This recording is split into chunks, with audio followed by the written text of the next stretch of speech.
വയനാട് മുണ്ടക്കൈ ഉരുൾപൊട്ടൽ ദുരന്ത ബാധിതർക്ക് വീട് നിർമ്മിച്ചു നൽകുന്നതിന് മുൻഗണന നൽകാൻ സർവകക്ഷി യോഗത്തിൽ ധാരണ. മുഖ്യമന്ത്രിയുടെ അധ്യക്ഷതയിൽ ഓൺലൈനായി ചേർന്ന യോഗത്തിൽ മന്ത്രിമാരും വിവിധ കക്ഷികളുടെ നേതാക്കളും ചീഫ് സെക്രട്ടറി ഉൾപ്പെടെയുള്ള ഉദ്യോഗസ്ഥരും പങ്കെടുത്തു.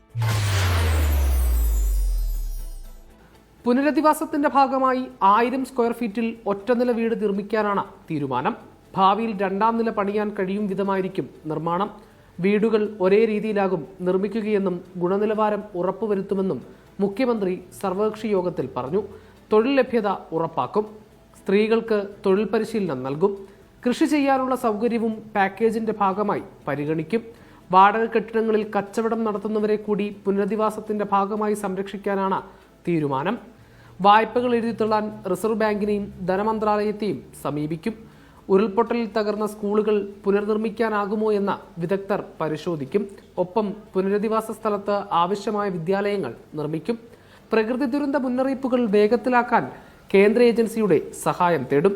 ഉരുൾപൊട്ടലുണ്ടായ കോഴിക്കോട് വിലങ്ങാടിലും പുനരധിവാസം ഉറപ്പാക്കാൻ യോഗത്തിൽ തീരുമാനമായി. പ്രതിപക്ഷ നേതാവ് വി.ഡി. സതീശൻ, പി.കെ. കുഞ്ഞാലിക്കുട്ടി എന്നിവരുമായി ചർച്ച നടത്തി.